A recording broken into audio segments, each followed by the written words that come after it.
nagsiserve na ako sa Lord, so hindi po siya bago. But, napaka dilim po ng, kumbaga, in 2010 to 2011, is doon ko na-encounter lahat ng mga strongholds sa buhay. Natutong mag-inom, tama po yung sabi ni Pastor June, magsugal. Dati po ako nagpapatayo ng lottery. Halos lahat po ng siguro sabihin natin na maling gawa is nagawa ko po in 2010 to 2011. Kasi po, naging curious po kasi ako. Kasi nung nasa Pilipinas po ako, is hindi po halata pero bahay, school lang po ako. So, pagdating po ng linggo is nasimbahan po kami. So, pagdating ko dito, sabi nila ang Saudi Arabia mahigpit. Pero isang taon pa lang po ako, dinanas ko na po lahat. Lahat po ng mga maling gawain is dinanad ko in 2010 to 2011. So sabi ko mag-exit na ako. Pero hindi pa rin inalo ni Lord. 2012, nagkakilala po kami ni Kuya Anthony. Siya po yung naging way. In-invite niya po ako sa PH1.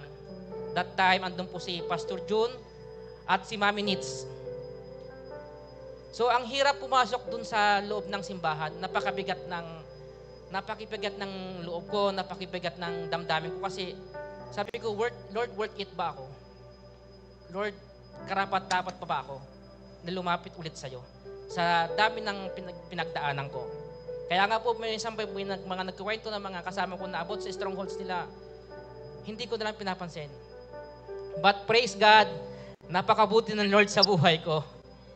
Kasi binago niya po ako. Maraming salamat sa buhay ng ating Pastor June, Mami Nitz at si Kuya Anthony, na sila po yung ginawa ni Lord para makilala ko po siya. Siyempre po, pag nakilala mo si Lord, hindi na po ang pagbabago isang snap eh. Nasa process din po yan.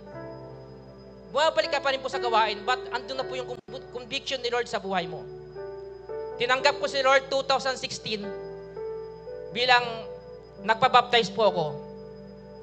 After ng baptism, pagpasok ko sa bahay, may nagiinom sa kwarto ko mismo. Sabi ko, Lord, napakahirap naman naging isang Kristiyano. But praise God, pinanghawakan ko yung promise niya sa akin na hindi niya ako iiwan basta't magtitiwala lang pa ako sa Kanya. 2010, namatay ang nanay ko. Kinwestiyon ko ulit si Lord. Lord, ibinigay ko na sa'yo lahat eh. Pero namatay pa rin po yung nanay ko.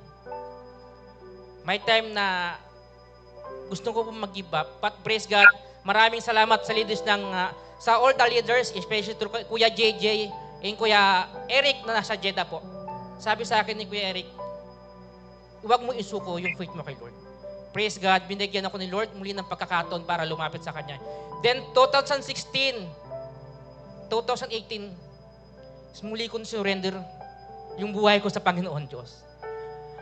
At I'm blessed and I'm proud na si Lord ang gumagabay sa akin since 2018 until now, until end of my life, na hindi na po ako nag-inom, hindi na po ako nagsugal, hindi na po ako nag-lottery.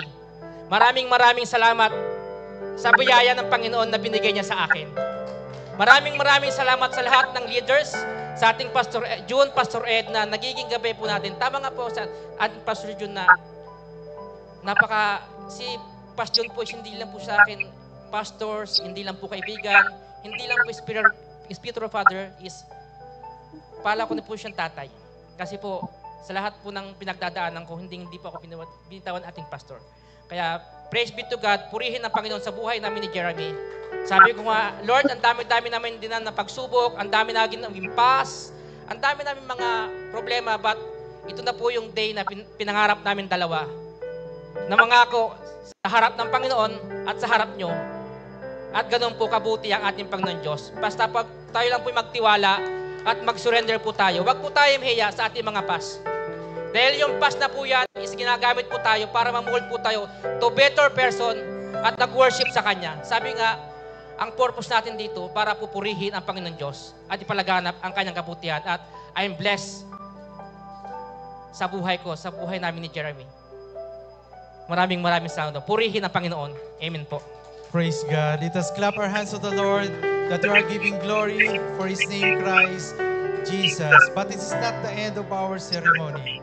So today, Kuya Jimmy, uh, the gospel of the Lord, that is very important for each and every one of us. Thank you for your life testimony, Jimmy.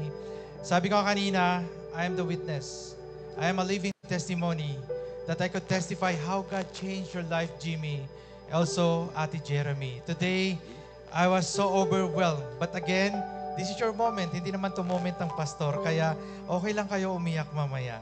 Brothers and sisters in Christ, it is very important to understand that our journey, and most especially a spiritual journey, starts with our admitting that we are sinful. And if we are sinful, we need a Savior, Redeemer. And the Redeemer is Christ Jesus, who died an awful death to pay the penalty of sin. And it's the Bible written, it's very clear. Jesus died for us, not for the pastors, but for all of us who commit sins. I'm very blessed and very thankful that you are sharing your life testimony, that accepting Christ Jesus as